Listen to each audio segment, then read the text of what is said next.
Hyattsville, a small nondescript hamlet in New York State, does not even exist anymore. However, 175 years ago, it saw the beginning of a movement that shook the world. Two sisters, 12-year-old Kate Fox and her older sister Margaret, 16, in March 1848 began contacting spirit entities. They claimed that they could hear knocks, raps and scratches on the walls and furniture of their one-bedroomed cottage. Their parents could hear the sounds incessantly and were frustrated. On the 31st of March of that year, they sent their daughters to bed early at about 6 o'clock. But no sooner had the kids gone to bed than the irritating sounds commenced. The father called the neighbors to ask for their opinions, and they all agreed that there must have been some evil spirit at work. One of the neighbors, William Dusler, had the bright idea of trying to connect with the spirit by asking questions and expecting 2 knocks for no and 1 knock for yes. His son David demanded more information from the ghost. And that was the beginning of what they thought to be communication with the spirit world. They discovered that the sounds were being made by the spirit of a peddler who at the age of 31 had been robbed of $500 and killed and buried there by a previous tenant. Nobody had heard of the incident before. Later on they discovered some bones. These were of animals and must have been planted there to promote the lie.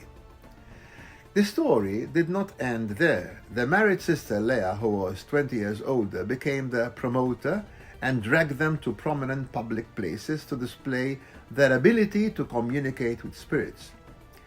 In an atmosphere of expectation, at Rochester Hall, the audience heard extraordinary sounds without knowing where they were coming from. From hall to theater, they caused a sensation, and this was the beginning of the spiritualist movement, which became a religion practiced to this day, especially in Britain. A number of people meet with a medium, they sing some hymns, say a few prayers, and listen attentively to the medium spouting vague messages purportedly from dead relatives of those present. Notwithstanding the fact that some established scientists like Sir Oliver Lodge and Sir William Crookes were impressed with these activities, the story of the Fox sisters did not have a happy ending. Leah left her first husband and married a wealthy entrepreneur, and she started her own mediumship, abandoning her younger sisters. This drove them into poverty and alcoholism. One of them became a confirmed drunk. In 1888, 40 years after the special event, the younger sisters decided to spill the beans. Margaret and Kate confessed that the knocks and raps were nothing but a big prank. They were first caused by an apple hanging on a string that was allowed to swing and thump on the walls and furniture. Then they learned how to crack and snap their toes, as some people can do with their fingers.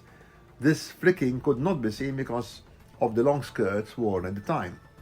As founders, they admitted that spiritualism was nothing but a fraud, a nonsensical superstition and the most obscene blasphemy against humankind. But, as Mark Twain is claimed to have said, give a lie 24 hours and the truth will never catch up.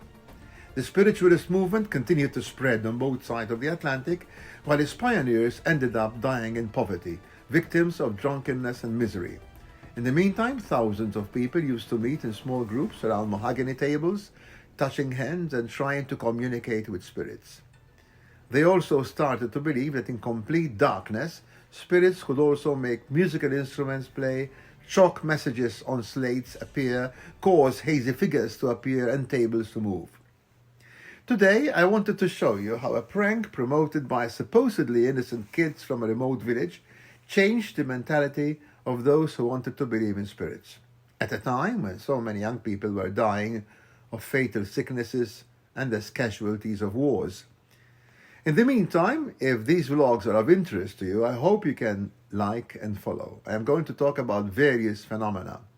If you have any questions or comments, send me an email on shettico@gmail.com and I'll try to share with you my views. Thank you for following, and until we meet again, goodbye.